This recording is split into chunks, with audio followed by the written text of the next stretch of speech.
Friends, welcome to secret of Samayal. இன்னைக்கு நான் பார்க்க போகிறது ரொம்பவே ஹெல்தியான ஒரு தோசை வெரைட்டி. இது வந்துட்டு ராகி தோசை. இந்த ராகி தோசைக்காக நீங்கள் தனியாக மாவு அரைக்கணும் அப்படின்னு அவசியம் இல்லை. இது வந்து நம்ம நார்மலாக இருக்கிற தோசை மாவே கொஞ்சம் இருந்ததுன்னா நீங்கள் இந்த ராகி தோசை செய்யலாம். இது ரொம்ப ஹெல்தியான தோசை, டேஸ்டியாகவும் இருக்கும். இது யாரும் சாப்பிடாம போக மாட்டாங்க, நல்லா கிறிஸ்பியாகவும் வரும் சுட்டிங்கன்னா நம்ம நார்மல் தோசை மாதிரியே. சரி வாங்க, இந்த ஹெல்தியான ராகி தோசை எப்படி செய்யலாம் அப்படின்னு பார்க்கலாம்.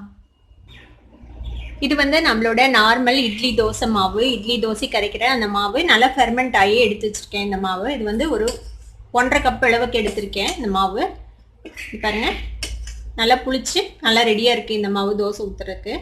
இப்போ இது கூட நம்ம வந்துட்டு ராகி மாவு வந்துட்டு 1/2 கப் எடுத்திருக்கேன். இதை வந்து நம்ம இப்படியே ஆட் பண்ண போகிறதுல இதை லைட்டாக ஒரு வறுத்துட்டு அதுக்கப்புறம் அதில் ஆட் பண்ண போகிறோம். வறுத்துட்டு போட்டோம்னா நல்ல மணமாக இருக்கும் இந்த ராகி, அதனால இதை லைட்டாக வறுத்துக்கலாம். இப்போ இந்த ராகி மாவை நம்ம இந்த கடாயில் போட்டுடலாம். லைட்டாக வறுத்துக்கலாம், ரொம்ப வறுக்க வேண்டியதில்லை, லைட்டாக வறுத்துக்கலாம். ராகி வந்து எப்போதும் வேகிறதுக்கு வந்து ரொம்ப டைம் எடுக்கும், அதனால நம்ம இப்படி வறுத்துட்டு போடும்போது உங்களுக்கு வந்துட்டு வயிற்று வலி அந்த மாதிரிலாம் வராது குழந்தைங்களுக்கு.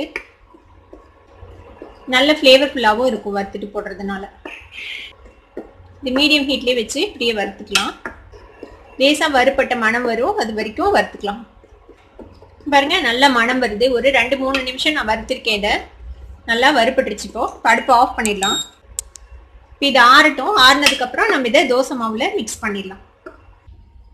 இப்போ நம்ம வறுத்து வச்சிருக்கிற இந்த ராகி மாவு நல்லா ஆறிடுச்சு. இப்போ இதை வந்து இந்த மாவோட மிக்ஸ் பண்ணிடலாம். இந்த தோசை மாவோட தோசை மாவில் ஆல்ரெடி நம்ம உப்பு போட்டு கரைச்சிருப்போம். இப்போ இதில் வந்துட்டு இந்த ராகி மாவுக்கு தேவையான அளவுக்கு மட்டும் உப்பு கொஞ்சம் சேர்த்திக்கோங்க, இது பத்தாது. இதை கொஞ்சமாக தண்ணி விட்டு இதை மிக்ஸ் பண்ணிக்கலாம். இந்த மாவு வந்து தோசை மாவு பதத்துக்கு நம்ம மிக்ஸ் பண்ணி வச்சுக்கணும். இப்போ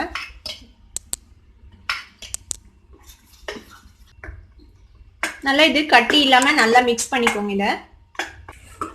இதை பாருங்க, இந்த மாதிரி தோசை ஊற்றுற பதத்துக்கு நம்ம மாவு ரெடி பண்ணி வச்சுக்கலாம். ரொம்ப திக்கான பேட்டராக கரைக்காதீங்க, இப்போ தோசை வந்து மொத்தமாக வரும். இந்த மாதிரி இருந்ததுன்னா கொஞ்சம் சனமாக வரும் தோசை. கொஞ்சமாக வெங்காயம் நறுக்கி வச்சுருக்கேன். நிறைய வெங்காயம் போட்டிங்கனாலும் உங்களுக்கு ஸ்ப்ரெட் பண்ண வராது, அதனால ரொம்ப கம்மியாக வெங்காயம் நல்லா பொடியாக நறுக்கி வச்சுருக்கேன். ஒரே ஒரு பச்சை மிளகாயும் வச்சுருக்கேன், நல்லா பொடியாக நறுக்கி. இப்போ அதையும் சேர்த்துல அதில்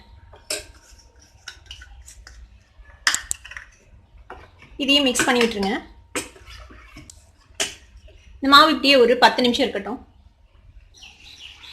நான் ஒரு இரும்பு தோசைக்கல் அடுப்பில் போட்டிருக்கேன், நல்லா சூடாயிடுச்சு கல். இப்போ லைட்டாக எண்ணெய் தடவி வச்சுருக்கேன்.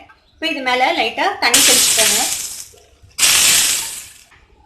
இப்போ நம்ம கரைச்சி வச்சிருக்கிற இந்த ராகி மாவை இதில் விடலாம்.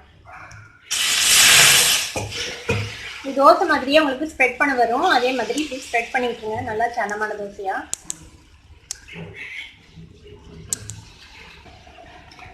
இந்த தோசைக்கு எண்ணெய் விட்டுக்கலாம். இது மூடி வச்சு ஒரு மீடியம் ஹீட்டில் இது இப்படியே குக் பண்ணுங்க. ராகி மாவு கொஞ்சம் குக்காக டைம் எடுக்கும், ஒரு 2-3 நிமிஷம் ஆகும் ஒரு தோசை வேகிறதுக்கு. ஒரு சைடு குக் ஆகட்டும், அப்புறமேட்டு நம்ம திருப்பி போடலாம். ஒரு சைடு வெந்திருக்கும், நம்ம ஓப்பன் பண்ணி பார்ப்போம். பாருங்க, கலர் மாறிடுச்சு. இப்போ இதை நம்ம டர்ன் பண்ணி திருப்பி போடலாம். அந்த சைடும் நல்லா வெந்ததுக்கப்புறம் இந்த தோசை ரெடி ஆகிடும். இப்போ இன்னொரு சைடும் குக் ஆகிருக்கும். இப்போ நம்ம டர்ன் பண்ணலாம். பாருங்க, தோசை நல்ல மொறுமொறுனே வரும் உங்களுக்கு, நார்மல் தோசை மாதிரியே.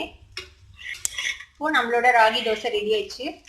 இப்போ இதை நம்ம நம்மளோட மொறு ராகி தோசை இப்போ ரெடி ஆயிடுச்சு. இந்த ராகி தோசையை நீங்கள் வந்து தேங்காய் சட்னி, அப்புறம் கார சட்னி, அந்த மாதிரி எந்த சட்னியோட வேணாலும் இதை சர்வ் பண்ணலாம். இது ரொம்பவே நல்லா இருக்கும் எல்லா சட்னியோடையும் காம்பினேஷனில்.